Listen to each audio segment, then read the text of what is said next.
श्री वल्लभाधीश की जय, गिरिराज धरण की जय, श्याम सुंदर महाराज की जय, कुशाई जी परम दयाल की जय, गोकुलनाथ की जय, दाऊ दयाल की जय, नंदी प्रिया लाल की जय, अपने माथे विधाता शिव स्वरूप की जय। ગજા કરી જય શ્રી કૃષ્ણ. હવે જો અત્યારે આપણે શું ચાલી રહ્યું છે આરાધ્ય? યમનાષ્ટક. ષોડશ ગ્રંથમાં યમનાષ્ટક અને સમાંતર બીજું શું લઈએ છીએ આપણે? બેઠકજી. તો એની પહેલા આપણે શું કહીએ છીએ? વચનામૃતમાં મેં સાંભળ્યું હોય એના એક બે પ્રસંગો, બરાબર છે? તો આજે એક સરસ સાંભળ્યું જે એમના વચનામૃતમાં કહ્યું કે આજે આપણી દશા કેવી છે કે સમુદ્ર કિનારે કઠિયારો હતો, એટલે લાકડા કાપે ને થાકી જાય એટલે થોડી વાર સમુદ્ર કિનારે આવે, દરિયા કિનારે બધા તરંગો જોવે ને બધું થતું હોય, એમ કે મોજા આવતા હોય ને ભરતી ને ઓટ ને થોડી વાર બેસે ને પછી જાય. હવે એને દુનિયામાં લાકડા કાપવા સિવાય બીજું કશું જોયેલું જ નહીં, એટલે એને આમાં મજા આવે કે હા આટલું વિશાળ દરિયો, આટલું સુંદર. હવે દરિયાની અંદર તો જે ઘણા કેટલું બધું મળે તમને એની અંદર, અમે મરજી વાવો એને મોતી મળી જાય, એને તો એ ખબર નહીં કા એક વાર એ બેઠો હતો ને તેના પગ પાસેથી એવી ભરતી આવી ને એક મણી આવીને, તો એ તો બિચારો ગયા ચમકતો, આટલા વખતથી આવું જોઈએ, આવો ચમકતો પથ્થર કોઈ બી આવ્યો નથી કે આ તો મજાનો પથ્થર છે કે આના 2-5 રૂપિયા આવે તો આજે શાક બાક નો મેળ પડી જાય, કે હમણાં અઠવાડિયાથી ને એટલું લાકડું નથી કાપ્યું કે શાક થાય, રોટલી છાસ નો મેળ પડે, કે કોઈ પથ્થરના થોડા પૈસા આપે. મનમાં કે મને ચમકતો ગમી ગયો, એમ કોકને ગમી જાય તો શાક બાક નો મેળ પડી જાય કે એને તો હાથમાં લઈ લીધો. પણ ઓલો તો મળી હતો, હવે એ તો દુનિયામાં ક્યાંય ન મળે એટલો મોંઘો મળી, દરિયામાંથી ને ઓરિજિનલ આવેલો. બહાર નીકળો ને એટલે જેવો દરિયાથી ને દૂર ગયો એટલે ઓલા શાકની લારી વાળો હતો, એ કે લે આ કે આમ બહુ સરસ ચળકતો પથ્થર છે, અહીંયા રાખીશ ને તારે રાતના શાક વેચીશ ને તો અજવાળું રહેશે એ કે, પણ મને એ કે શાક આપવા જ ન દેખાય. બોલો કે ના ના એવો પથરા મારે શું રાખીને કરવા છે કે આમ તો કાંઈ વાંધો નહીં, આપણે તો એમ કે પછી એને એમ ફેંકી દઉં કે રાખવું. પછી કે કોક ને પછી અનાજ વાળાને ત્યાં ગયો, એ કે આની 2 કિલો બાજરી કે કઈ આવે કે, બોલો કે ભાઈ આ તો કઈ નવું લાગે છે કે આ કોક ઝવેરી ના બતા, એ કે કાઢી મૂકે આવા ચળકતા પથ્થર, એ કે કઈ હીરા હોય, મોતી હોય, સોનું હોય, ચાંદી હોય, ખણખણતા રૂપિયા હોય, રાણી છાપી કે સિક્કા નતો, એ કે તમે તો મરાવશો મને એ કે. એટલે પછી એને તો ઓલા અનાજ વાળાને કહ્યું કે તું અનાજ આપ ને કે મને, એ કે તું આ લઈ જા ઝવેરી પાસે. પછી ઝવેરી પાસે બીતા લઈ ગયો, તો ઝવેરી જમવા ગયો તો એને ત્યાં જો માણસ હતો ને એને કીધું કે તમે આ નગર શેઠ ને બતાવો એમ કે.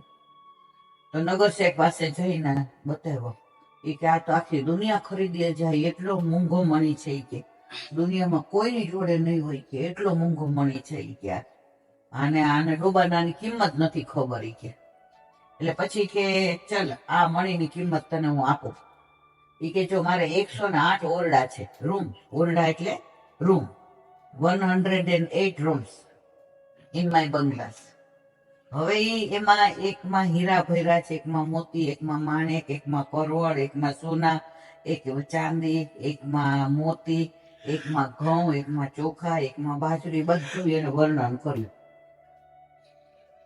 એમાંથી ને મારી શરત એ કે કાલે સવારે સૂર્ય ઉદય થાય, સૂર્યોદય ને સાંજે સૂર્યાસ્ત થાય, તારાથી લેવાય એટલું લઈ જાઓ અંદરથી. શું કીધું? તારાથી લેવાય એટલું લઈ જા. ઓલાએ તો કોઈ દિવસ હીરા કોને કહેવાય, મોતી, માણેક, જવેરાત, સોના, ચાંદી, gold, silver, he doesn't know. એને જોયું નહોતું કે આને શું કહેવાય. તો એ તો એક રૂમ ખોલે અને પાછું આમ જોવે ના આ તો લઈ જ જવું છે, સાંભળા નથી. પછી બીજો રૂમ ખોલે, તો કે આ તો લઈ જ જાવ, પણ પેલા બધા જોઈ લો. એ તો 108 રૂમ જોયા ને તે સાંજ પડી ગઈ. હવે શેઠે એને તો કહ્યું કે આપણે શરત પૂરી થઈ ગઈ, હવે જાઓ ઘરે, હવે તમને કાંઈ મળે નહીં. ને શેઠે તો મણી લઈ લીધો. તો જે કે આ મણી શું છે? ઠાકોરજી છે. શું છે? અને સમુદ્ર એ મણી આપ્યો એ કોણ છે? વલ્લભ છે. વલ્લભ કેવા છે? સમુદ્ર જેવા વિશાળ છે કે તારા કોઈ દોષ આમાં જોઈશ નહીં, તું આ મણી રૂપી પ્રભુ લઈ જા. પણ આપણે કેવું છે? મણીને ઓળખતા નથી એટલે વેચવા નીકળી પડ્યા છે. એ કે એક દાખલો આપો. એ કે અત્યારે વૈષ્ણવો કઈ લેવા જાય, શાક વાળાને તે સામાન્ય ઈ કે 2 રૂપિયાની કોથમી લેવા જાય ને, ઓલા ગરમ કંઠી જુએ એટલે તરત કે લે ભાઈ તમે ઈ કે વૈષ્ણવ છો? લે જુઓ અમે વૈષ્ણવ છીએ. તો તરત ગળામાં કંઠી કાઢે. ઈ કે હવે કઈ ખરખો ભાવ કરો. ઈ કે 2 રૂપિયાની કોથમી માટે પ્રભુને વેચવાના? એટલે તમને જે આ મણી મળ્યો છે ને, જેની કોઈ કિંમત નથી, એને તમે ઓલા દરવાજા બધા રૂમ જોઈને આઘા પાછા થાવ નહીં. કે આ મણી તો જેની કોઈ કિંમત નથી એવું મળ્યું છે, તેની કિંમત સમજો એમ કે. તો આપણને પ્રભુ રૂપી મણી વલ્લભે આપ્યા છે. તો એ મણીની કિંમત આપણને ખબર નથી એટલે આપણે શું કરીએ? જ્યાં હોય ત્યાં વૈષ્ણવતા વેચીએ છીએ. આજે ઈ કે કાપડ વાળાની દુકાને ગયા અને આપણે ઈ કે આણું લેવું જ દીકરીનું. પછી જોયું ગળામાં કંઠી છે એટલે તરત એકબીજાને કોણી મારીએ. વૈષ્ણવ છે એટલે ઓલા જેવા છેલ્લે બિલ બનાવે ને, ઈ કે લે ભાઈ તમે વૈષ્ણવ છો? ઈ કે હા. ઈ કે જો અમે, ઈ કે તરત કંઠી કાઢે બહાર જે જગ્યાએ. ઈ કે અમે જો તરત ઈ કે આના માટે કંઠી વૈષ્ણવતા વેચી નાખે છે. તો ઠાકોરજીને કેટલું દુઃખ થતું હશે. આજે તું ઈ ક્યાંય લેવા ગયો ને તું મારું નામ દે કે હું તારું નામ દઉં, તો આ કઈ આપણે આ તો વ્યક્તિગત છે. તોય આપણને એમ થાય કે ભાઈ આપણે નહીં કહેતા એવું ખોટું કોઈનું નામ નહીં વટાવવાનું, તો આપણે પ્રભુને વટાવી દેવાના. એટલે પ્રભુને તમે જે તમને વલ્લભ સમુદ્ર છે એ કોણ છે? વલ્લભ છે. એને આપણને મણી આપી દીધો છે કે આ તારે સાચવવાનો, તારે રાખવાનો. પણ આપણે એનો કેવી રીતે ઉપયોગ કરીએ છીએ? વેચીને ઉપયોગ કરીએ છીએ. પછી બીજો આજે કોનો પ્રાગટ્ય ઉત્સવ છે? ગોવિંદરાયજી મહારાજનો. બીજા દાદા ના એ નહીં, આ તો હમણાંની 1896 ની વાત છે. આમાં કેવું બાળકોના નામ તો એમની દર 3જી પેઢી આવે. એટલે ગોવિંદરાયજી આપણે યદુ બાવા છે તો આપણને એમ થાય કે છઠ્ઠાલાલજી, પણ યદુ બાવા 17મી પેઢી. પણ યોગાનું યોગ કેવું જ ખબર છે? આપણા યદુ બાવા કોળીવાળા એ અને છઠ્ઠાલાલજી યદુ બાવા છે ને ગુસાઈજીના, એનો યમુનાજીનો ત્રણેયનો પ્રાગટ્ય એક જ દિવસ, યમુના છઠના દિવસ. એટલે તું જો યદુ બાવાનું સ્વરૂપ એમાં યદુ બાવાએ જયારે આમ ઓલો ઉપરનો ને બધું રાખ્યું હોય ને પેલું ચોટીને, ત્યારે તમને એવું લાગે કે હા આપણે ક્યાં આવી ગયા. એટલે આ વલ્લભપુરમાં એટલું સામર્થ્ય છે. કોઈ પણ બાળક છોટો બડો ન જાણીએ સબ અગ્નિ સ્વરૂપ. તો એવા ગોવિંદરાયજી મહારાજનું 1896 એમનું પ્રાગટ્ય થયું તો એમનો આજ પ્રાગટ્ય ઉત્સવ છે. હવે એમની ખાસ વિશેષતા કે આગલા જે મહારાજ શ્રી થઈ ગયા તિલકાયત, એમને બાળકો નહોતા. એના ઓજી નામ લક્ષ્મી ઓજી હતું. તો એમણે આને ગોદ લીધા. કોને? ગોવિંદરાયજી મહારાજ. હવે એ સખી રૂપ હતા. સખી રૂપ એટલે શું? એ સામનેજીની સખી જ માનતા હતા કે હું સામનેજીની સખી જ છું. તો એ પેલા ઉપરના ને બધું ધારણ કરે ને, એ ઓલા બાંધણીના ને લેરિયાના ને લાલ ને લીલા ને પીળા ને એ બધું સખી રૂપ હોય.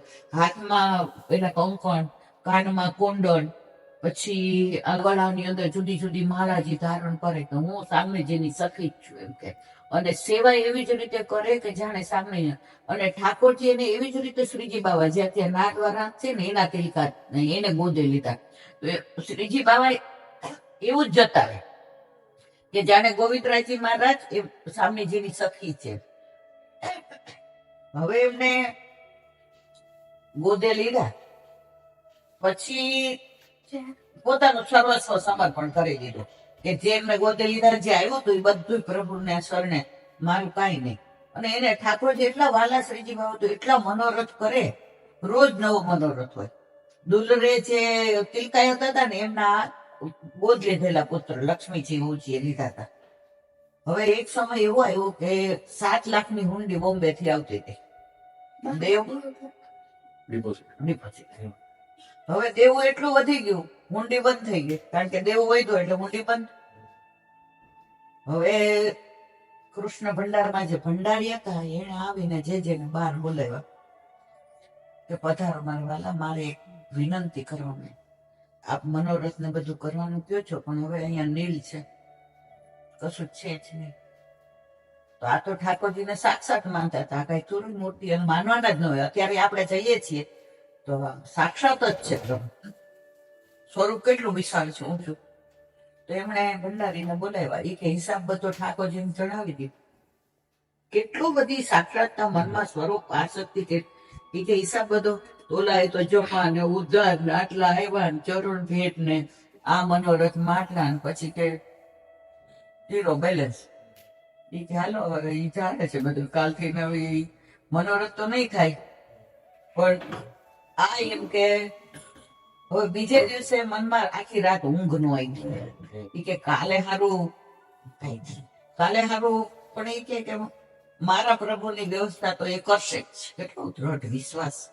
બીજે દિવસે 7 વર્ષના એક છોકરાએ આવી અને 7 લાખની જે હુંડી હતી એ વટાવીને એની રસીદ કૃષ્ણ ભંડારમાં આપી ગયો.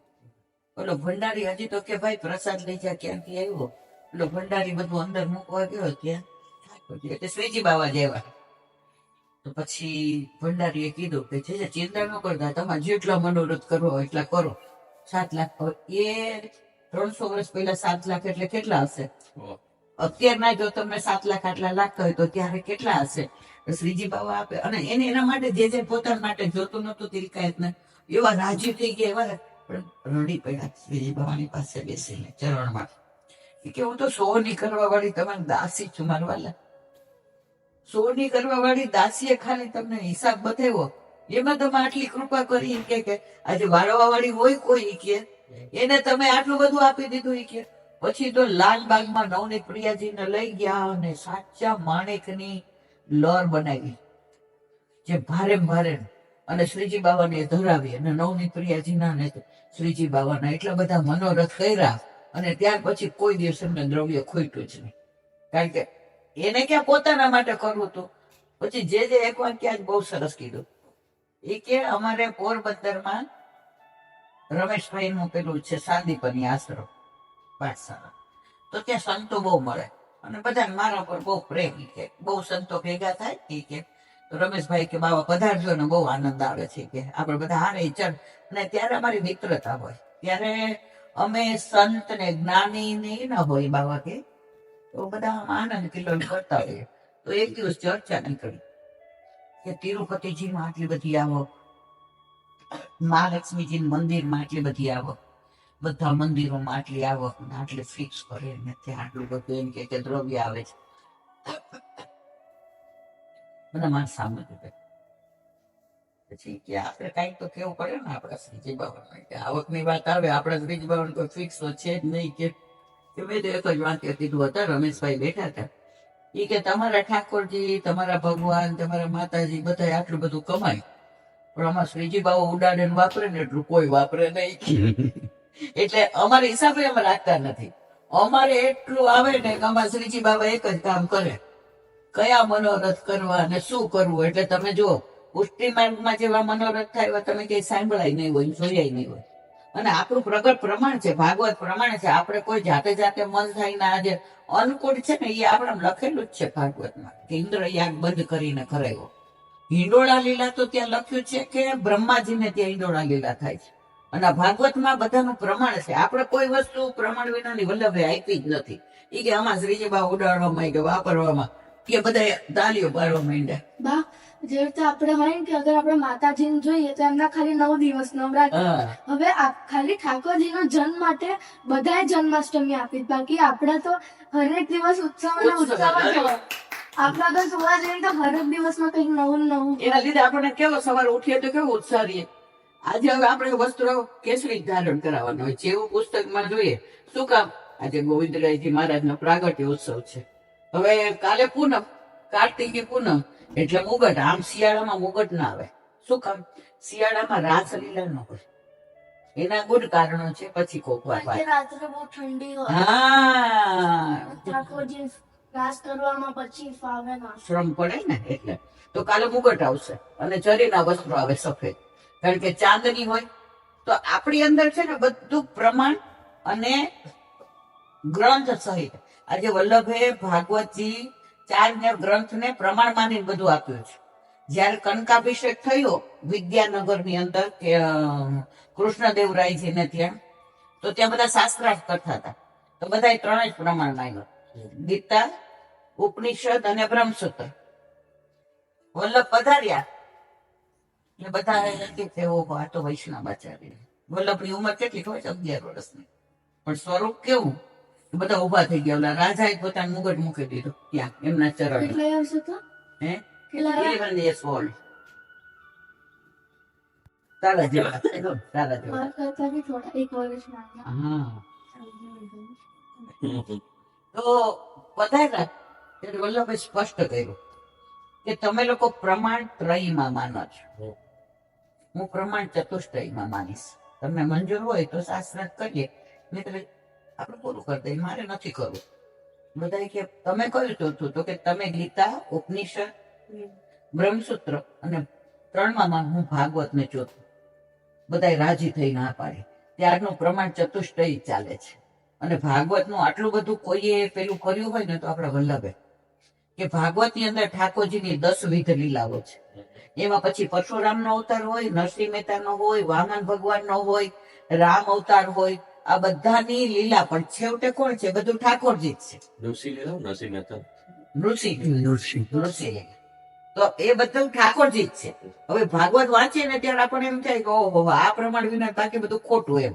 જ્યાં સુધી નહોતું ભાગવત વાંચ્યું ત્યાં સુધી. અને વલ્લભે બધી જગ્યાએ 84 બેઠકે ભાગવતનું પારાયણ કર્યું છે. ક્યાંક રામાયણનું. આપણામાં તો રામાયણ એટલે રામ જન્મ અને જયંતીને પ્રમાણ આપ્યું કે આપણે કરવાની. ત્યારે તમે રામના બધા કીર્તનો આવે. પછી તમે નવરાત્રિમાં 1 થી દશેરા કરખાના પદ ગવાય સાંજે. કરખા એટલે શું ખબર છે? બધા રામચંદ્રજીને શૌર્ય આવે ને, હનુમાનજી ગયા ને પછી એને લંકા ને બાળી ને સીતાજીને વીંટી આપી ને પછી પેલું આવે ને, સીતા કોન હરી શ્રી લક્ષ્મણ, સીતા કોન જો પે સીતા હોત મઢી में आवत. એક દુઃખ હતો પિતા દશરથ કો. એક તો મારા પિતા લીલા બોલે દૂજી સિંહ કરી, બીજું આ સીતાજી. અને પછી એની આગળથી ને આ પેલું આવે, પછી આગળ આવે હનુમાનજી ગયા ને સીતાજી ને મળ્યા ને લંકા બાળી ને પછી ત્યાં વીર કોણ આવ્યો ને. તો તમે જયારે યુદ્ધ કરવા જતા હો ને તો આપણામાં શૌર્ય ગીત ગવાતા. રાજાઓ જતા હોય એટલે શૌર્ય ગીત ગવાય. એને સુરાતન કે મારી બાપા આવા હતા, આવી લડાઈ કરી હતી, મારા દાદા આવા હતા, પરદાદા આવા હતા, તો શૌર્ય આવે. તો આપણામાં 1 થી 10 સુધી રોજ જે નવરાત્રીમાં સાંજે કરખાના પદ ગવાય. એટલે આપણે રામને એટલું જ પેલું આપ્યું છે. એ મર્યાદા પુરુષોત્તમ છે ને આપણા ઠાકોરજી પણ સ્વરૂપ તો બે એક જ છે, એમાં કોઈ ભેદ નથી. તો આપણે વાત છે ને ગોવિંદરાયજી મહારાજની કરતા હતા. અને પછી એમણે આટલા મનોરથ ને બધું કર્યું ને એમને ત્યાં પછી ગિરધરજીનું પ્રાગટ્ય થયું. ગિરધરજી એટલે એમના દીકરા, પેલા ગુસાઈજીના પ્રથમ લાલજી ગિરધરજી નહીં, એમનો આજે પ્રાગટ્ય ઉત્સવ છે. હવે કાલે આવશે કાર્તિકી પૂનમ એટલે દેવ દિવાળી, ઠાકોરજીને દીવા નામ તેને બધો આનંદ પરમાનંદ. હવે આ વચનામૃતને અહીંયા પૂર્ણ કરીએ અને યમનાષ્ટકની 1 લાઈન લઈ લઈએ.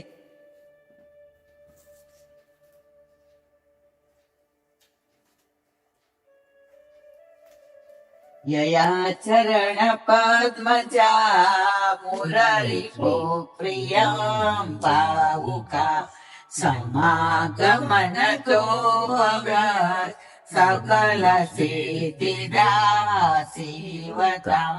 तया सरसता वियात कमल चास पत्नीगत हरिप्रिय कलिन्दया મનસી મે સદા સ્થિયતા. હવે બધા કે તમારે ત્યાં તો તમે આમ ને તેમ ને અન્યાશ્રય નામ નો, આમાં શિવનું નામ આવ્યું, વિરાંચી નું આવ્યું, હવે અત્યારે આવ્યું ગંગાજી નું. યમનાષ્ટકમાં શરૂઆતમાં બધાને આપણે પૂછીએ ને કે ગંગાજી છે, હા આપણે તો યમનાષ્ટક કર્યું છીએ પણ ગંગાજી ક્યાંથી હોય? આ યયા ચરણ પદમાં જાય એટલે ગંગાજી. જ્યારે ભાગવત ની અંદર આ બધાનું પ્રમાણ, ભાગવત ની અંદર વામન ભગવાન આવ્યા 3 પગલા માંગવા. કોની પાસે વિના? બલિરાજા. હા, અસુરના તો હા બરાબર. કોની પાસે આરાધ્યા? બલિરાજા પાસે. પછી એની લીલા કે ચલો બા હા કે બલિરાજાને યજ્ઞ કરતા યજ્ઞ હતા. કરતા હતા અને અને કોણ કરાવતો તું? અસુરોના ગુરુ કોણ? શુક્રાચાર્ય. જો પપ્પાને યાદ છે. હા, પછી કે આગળ તૃપ્તિ કે તો શુક્રાચાર્યજી યજ્ઞ કરાવતા હતા અને આ દેવોનું બધું લઈ લીધું હતું. એટલે અદિતિ કશ્યપ દુખી હતા કે આ અમારા બધા સુર લોકો છે, આ દેવો એના પુત્રો, એ બધા દુખી છે કારણ કે અસુરો અને આ બલિરાજા આપણે આ બલિરાજા કોણ હતો? અસુર હતો. તો એ યજ્ઞ કરાવતો હતો. શક્તિશાળી થઈ જાય તો દેવોને તકલીફ પડે. હા, તો યજ્ઞ કરાવતો હતો. હવે એને નિયમ લીધો હતો કે યજ્ઞ વખતે કોઈ પણ આવે ને જે માગે એ દેવું. મારો જીવ માગે ને મારો પ્રાણ તોય દઈ દેવો. હવે ત્યારે બટુક થઈને નાના બધું કોપીને પહેરીને આવ્યા અને બહારથી આવીને કહ્યું, રાજાને કયો અમે આવીએ. અરે કે બટુક બ્રાહ્મણ પ્રભુ તો કઈ ની વાત જ ન થાય. આવ્યા ને એનું સ્વરૂપ જોયું ને બલિરાજા તો રાજી થઈ ગયા. આવો આવો પધારો બાલક. એટલે કે બસ અમારે તમે જાહેર કર્યું છે ને કે આજે તમારે, તો અમારે કઈ બ્રાહ્મણ છીએ ને જે માંગો એ દાન, હીરા, મોતી, માણેક, પરવળ, તમારે જે જોઈએ એ કે ને અમારે બ્રાહ્મણોને એટલું બધું ન જોઈએ કે અમારે ખાલી 3 પગલા પૃથ્વી જોઈએ. એ કે બ્રાહ્મણ તમને માગતા ન આવડું બાળક છો ને, એ કે માગી ને મારી પાસે જે માગે ને એને બીજે ક્યાંય માગવા જેવું જ ન રહે. એટલે શુક્રાચાર્ય કોડી માંડી, એ ભાઈ ઓલો વિષ્ણુ છે હો, ફોસલાતો નહીં કે આ માગીને બધું. બલિરાજાએ જવાબ કેવો સરસ આપ્યો. એ કે આખી દુનિયા દેવા વાળો મારી પાસે માંગવા વાળો આવે પછી એને ના પાડો. એ કે હું કેટલો નસીબદાર છું, દુનિયામાં સૌથી પ્રભુએ મારા પર કૃપા કરી મારી પાસે માંગવો. એને માંગવાની શું? તારે તો 1 મિનિટમાં ખાલી પાપણ ફેરવે ને બધું થઈ જાય. પણ આ લીલા અમારા માટે કરે છે, આ કૃપા લીલા છે. એ કે એટલે પછી શુક્રાચાર્ય ખીજાણા. એ કે જો આટલી જગ્યાએ ખોટું, એટલે કે મેં તો વચન આપી દીધું કે માંગો એ આપો. શુક્રાચાર્ય કે આટલી જગ્યાએ ખોટું બોલવામાં વાંધો નથી. કે દીકરીનું કન્યાનું કરવું હોય ને ત્યાં તમે ખોટું બોલો જ ચાલે.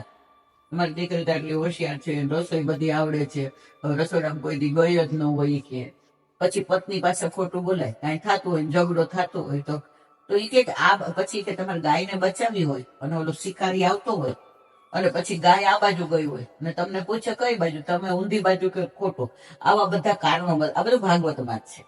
આટલી જગ્યાએ ખોટું બોલવામાં એટલે કે અત્યારે તારા અહિતનું છે ને ખોટું બોલી દે. ના ભાઈ મારે આપો. એ કે અમારા, હું તો પ્રહલાદનો પ્રપૌત્ર છું. એના દાદા પરદાદા હતા. તો પછી બલિરાજાને કેમ દેવોને હેરાન કરવું હતું? આ પ્રહલાદ દેવ અસુર જ હતા. પણ બા એ તો દેવોને હેરાન થોડી કરતા હતા. ના, બધી પેઢી થોડી બધી પેઢી સરખી હોય બેટા. અસુર તો 80% તો હેરાન કરવાના જ હોય. એકમ બે પ્રહલાદ જેવા છે, એના કારણે કે બધાનું થોડું એક સાથે. પ્રહલાદ અસુર હોવા છતાં કેમ આવા હતા? એ કેમ ભગવાન ના ભગત હતા? એટલે એનો જવાબ છે. હવે એનો જવાબ આપો. પ્રહલાદ ની માતાનું નામ શું હતું ખબર છે? કયાધુ. શું હતું? કયાધુ. હવે આજે એનો પિતા કોણ હતો? હિરણ્યકશ્યપ. હવે તપ કરવા ગયો. તો તપ કરવા બેઠો એટલે બધાએ ઠાકોરજીને કહ્યું કે આ તપ કરશે ને પાછું એવું માગશે, આટલા તો હેરાન થાય છે, આ તપ ન કરવું જોઈએ. એટલે જેવો તપ ચાલુ કરે ને એટલે પોપટ બનીને ત્યાં ઓલા બોલે, ઓમ નમો ભગવતે વાસુદેવાય નમો. બોલો કે આ ક્યાં પાછું અહીંયા વિષ્ણુ નું નામ લે છે કે વળી તપ કરો, ઓમ નમો ભગવતે વાસુદેવાય નમો, અથવા તો શ્રી કૃષ્ણ શરણમ મમ. ઓલા થયું 8 દિવસ બરાબર ન. આજે તો આપણે ઘરે આવ્યા તો રાણીને બધાએ કહ્યું. તો રાણીએ કહ્યું કે ભાઈ આ તો તપ કરવા ગયા. પછી આવીને પૂછ્યું. ઈ કે કાં પાછા આવ્યા? ઈ કે તું જવા દે, વાત જ કરની, આ તો દિવસ જ બહુ ઘસી કે મારે તો જીવન પૂરું થાય ત્યાં સુધી તપ કરવું હતું, પણ મારે લેવું હતું કે કોઈ મને મારે નહીં, દિવસે ન મારે, રાત્રે ન મારે, એમ કે સંધ્યા સમય ન માને, દેવ નો મારે, આ ન મારે, બધું મારે. કે એટલે ઘરમાં નહીં, બહાર નહીં. બોલી કે શું થયું? તો કે ત્યાં ઓલો વિષ્ણુ નું નામ લેતો હતો. એ કે શું કહેતો હતો? એ કે ઓમ નમો ભગવતે. હે એમ રાતના એ રૂમમાં પોઢવા ગયા એટલે ઓલી એ પૂછ્યું. એ કે શું કહેતો હતો મારો બેટો? એ કે ઓમ નમો ભગવતે 108 વાર બોલાવ્યું અને પછી એને ગર્ભધાન થયું. એટલે પછી આ પ્રહલાદ આવા જ હોય ને. અને પછી પાછો એ તપ કરવા ગયો કે ભાઈ હવે વાંધો નહીં, કે હવે ઓલો તો વયો ગયો હશે પોપટી કે. તો પછી પ્રહલાદ જયારે ગર્ભમાં હતા અને આ તપ કરવા ગયો તો આ કયાધુને નારદજી મળ્યા અને એને આશ્રમમાં લઈ ગયા. તો એને આ વાતાવરણ ન મળ્યું, પેલું આશ્રમનું પવિત્ર વાતાવરણ મળ્યું. એટલે અસુરના ઘરે પણ પ્રહલાદજી જેવા દેવ જેવા દીકરા થયા. ખ્યાલ આવ્યો બેટા તને? હવે યા ચરણ પદમાં જા. તો પછી 3 પગલા માંગ્યા. એટલે કે માગતા નું આવ્યું તમને?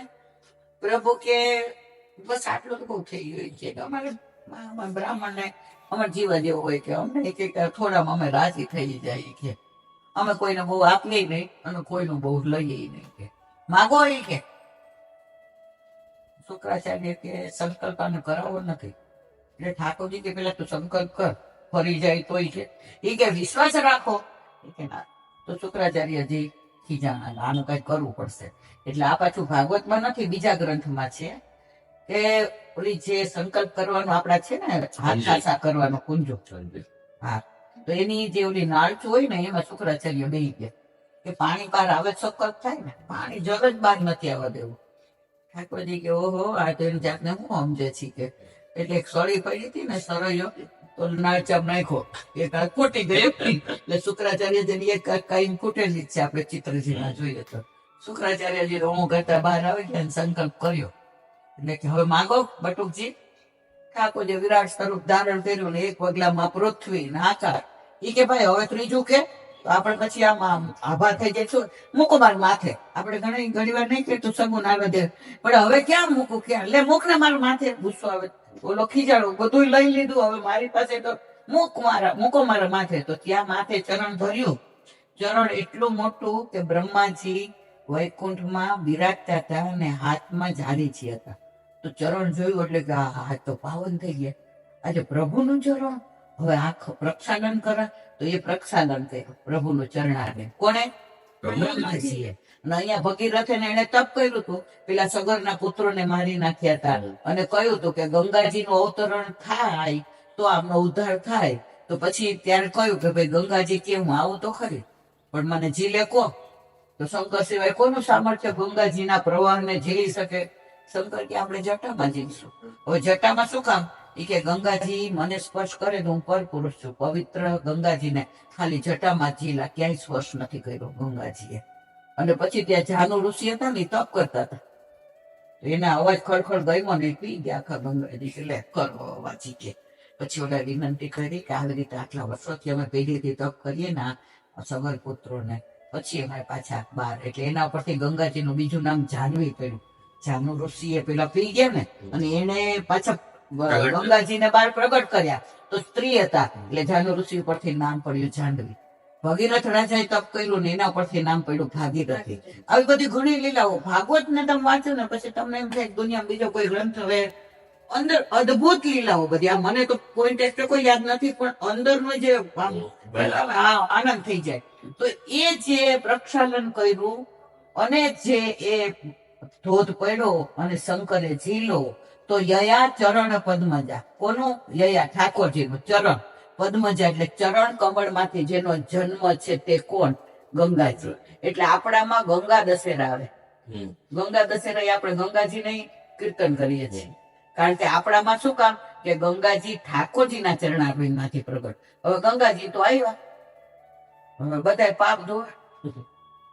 ગંગાજી પ્રભુ નીચે મારવાલા ચરણમાં રવા દેવી હતી ને નકામની નીચે મોકલી. આ પાપ જ ધોવાના મારા ઓલા મોકલી. મારું કોઈ મહાત્મ જ નહીં. મારે તો આપણા ચરણમાં રહેવું તો યમુનાજીને સ્થાન લક્ષ્મી મને જ નહીં મારવાલા.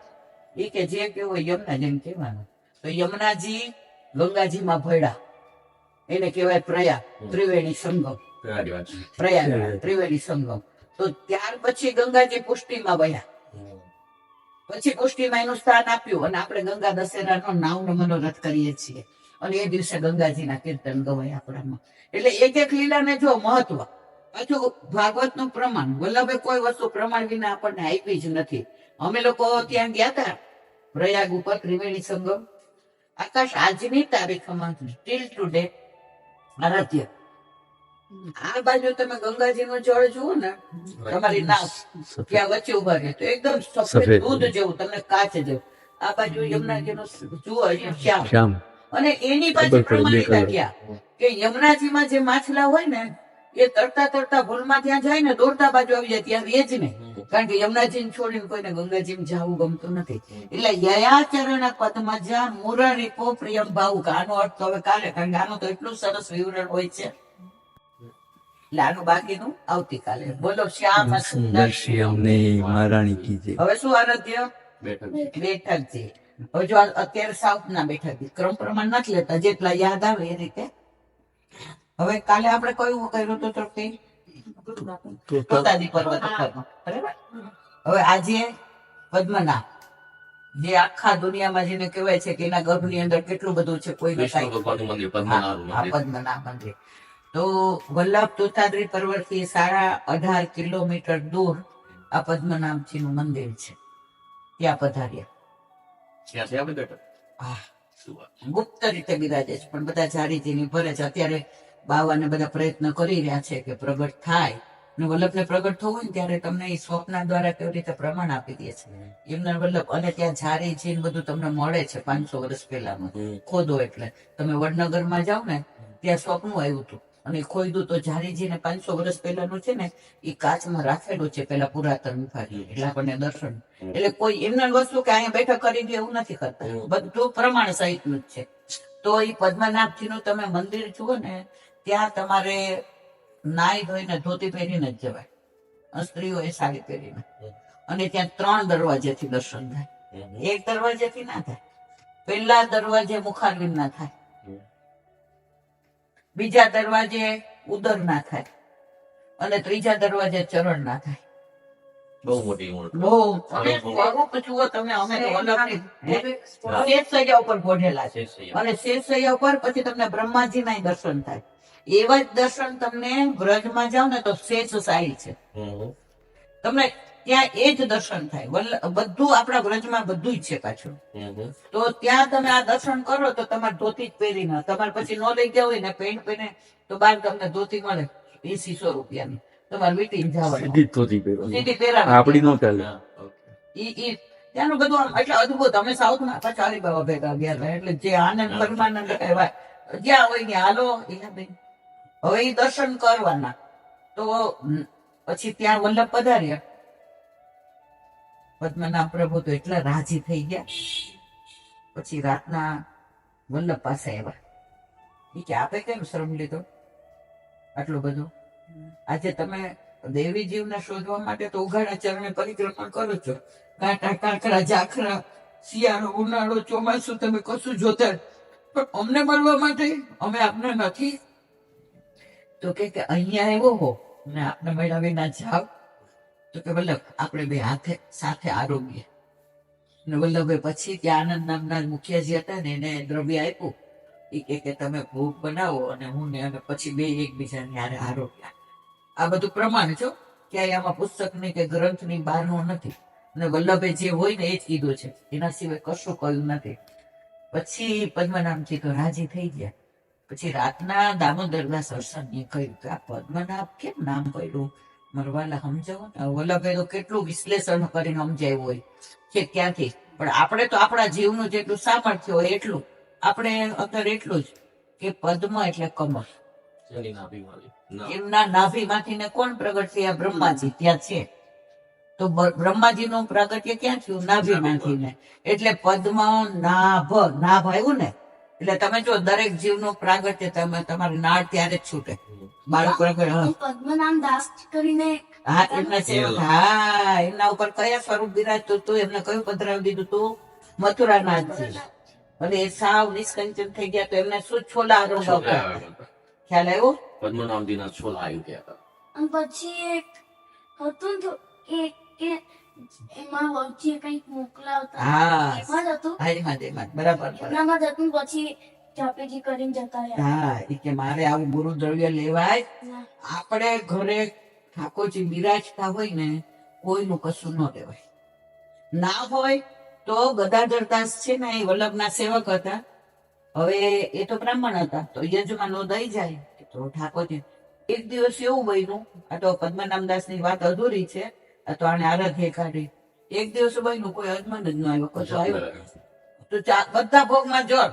પણ પછી આપણી જેમ એમ નહીં કે ઠાકોરજીને જળ. આપણે તો શું કર્યું, લગ્નમાં જવું હોય ને 56 ભોગ ખાવાના હોય, ખબર મારા વાલાને તૃપ્તિ ખાલી બટાકા પૌવા દહીં ધરાવી દઈએ, વઘારેલી ખીચડી દઈ. ઠાકોરજી કે તું બધું 56 ભોગ ગરમ ગરમ ખાવા જાય ને મારા પણ છતાંય જાય. બ્રજમાન ગોપીઓ કે લે તારી માઈ હવારના પોરમાં ઘોડી મૂક્યો. એ કે મારી માન કાંઈ ન કેટલો ડબરા ભોગ ભેગો લઈને આવી છું, જા તારું નથી આવડતું. આટલા પ્રભુ આપણને પ્રેમ કરે છે. એ બટાકા પૌવાના એક ઓલા પૌવાના ઓલા નહીં 56 ભોગ માની લે છે. તું સવારના પોરમાં મારા માટે કરીને ડબરા ભોગ ધરીને ગઈ છો ને માં, મને છોડીને મને મૂકીને મને ભૂલીને તો નથી ગઈ ને. તો આ પદ્મનામનું જે છે ત્યાં બેઠકજી અત્યારે અપ્રગટ છે પણ થઈ રહ્યા છે પ્રયત્ન. અને વલ્લભે ત્યાં આનું મહાત્મા કીધું. એટલો આ રળિયામણા છે પદ્મના. તમને કોઈ સાઉથમાં બધા બેઠકજી કરવા જેવા. સાથે જ જઈશું. અમે તો હરિબાબા ભેગા ગયા હતા. જે આનંદ આવ્યો તો જ્યાં હોય ત્યાં કુનવારો ને તું જો તો છાક મનોરથ ને ઠાકોરજી નો બધો બહુ આનંદ કર્યો હતો. લિસ્ટ બનાવો એટલે કોઈ ન કઈ ક્યાં કહેતો અમને. હવે પણ વ્રજમાં પેલા જવું છે. વ્રજમાં કાલે આ ઓલા બેન છે ને જે બરોડા વાળો ફોન આવ્યો હતો, એને એ પેઢીએ જાય જાન્યુઆરીમાં. મને કેટલા બેન અમારે ભેગા ચાલો. ભાઈ કોરોના મારા દીકરા હું ને એટલે પૂછવું પડે. એ બહુ જ પોઝિટિવ છે કે ભાઈ બધું બરાબર. હવે એ બિચારા તમારે જેવડા 40 વર્ષના અને અમે છીએ 65 વર્ષના, એટલે અમારે જતા પેલા તમારી યારે ચર્ચા. પણ હવે વ્રજ બહુ યાદ આવ્યો છે એમને. ત્યાં જો ઠાકોરજી બિરાજે નાગદમ ને યમુનાજી એને વર્ષીએ છે, બધું છોડીને અહીંયા રહે છે ને ઠાકોરજી લાડ લડાવે ને આનંદ કરે છે. એટલે જેને વિઠ્ઠલ નાથ વિચારે રે એને ચારે પદાર્થ ચારે રે. જેને વિઠ્ઠલ ગુસાઈજી જેના ઉપર બિરાજે ને એને ધર્મ અર્થ કામ અને મોક્ષ ની કઈ જરૂર જ નથી. એનું સર્વસ્વ ઠાકોરજીની સેવા એનો ધર્મ. પછી અર્થ ઠાકોરજીમાં પોતાનું દ્રવ્ય વપરાય. પછી કામ રોજ નવા મનોરથ કરવા. અને મોક્ષ એટલે આજ ભક્તિ અમને આપજો જન્મ જન્મ. એટલે આપણો તો ધર્મ અર્થ કામ. આપણો યજ્ઞ કયો? ઠાકોરજીની સામગ્રી કરો તો યજ્ઞ થઈ ગયો ને. પેલું અગ્નિ ઉપર જ થાય ને. એટલે આપણે તો બધું સેવા સ્મરણ સત્સંગમાં આવી જાય. આ મારા વલ્લભની વાણી અને બોલો એ મારી. બોલો વલ્લભાધીશ કી જય. શ્રીમદ ભાગવત દંડવત પ્રણામ કરું છું. ચંદ્ર સરોવર पे सुरदास जी के द्वार पे मेरा दंडवत प्रणाम. सूर्य कुंड पे परमानंदास जी के द्वार पे मेरा दंडवत प्रणाम. चक्रावता पे शंकरसर कुंड पे कुंभदास जी के द्वार पे मेरा दंडवत प्रणाम. बिच्छू कुंड पे कृष्णदास जी के द्वार पे मेरा दंडवत प्रणाम. कदमखंडी पे गोविंद स्वामी के द्वार पे मेरा दंडवत प्रणाम. अप्सरा कुंड पे चित्त स्वामी के द्वार पे मेरा दंडवत प्रणाम. मानसी गंगा पे नंददास जी के द्वार पे मेरा दंडवत प्रणाम. रुद्रकुंड पे चतुर्बुद्धदास जी के द्वार पे मेरा दंडवत प्रणाम. ब्रज विलास राजी गोपिका मेरा दंडवत प्रणाम. हे वल्लभ સવારથી અત્યાર સુધી સેવા સ્મરણ સત્સંગ જે પણ તે કરાવ્યું તે તારા ચરણારવિંદમાં સમર્પણ કરું છું. હું અત્યારથી હોય તો ક્ષમા કરજો. બોલો વલ્લભાધીશ કી જય. વલ્લભાધીના ચરણ કેરો ભરોસો, દ્રઢાઈના ચરણ કેરો.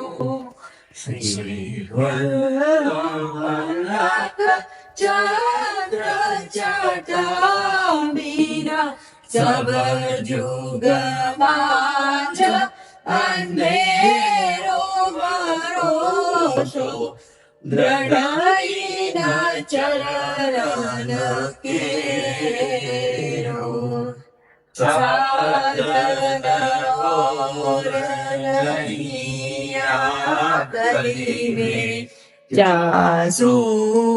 જાસુયાની વેરો સુર કા કહે દ્વિવિધ આદરો, બિના મોલકો ચેરો ભરોસો, સો દ્રઢાઈના ચરણન દ્રઢાઈના ચરણન દ્રઢાઈના ચરણન કેરું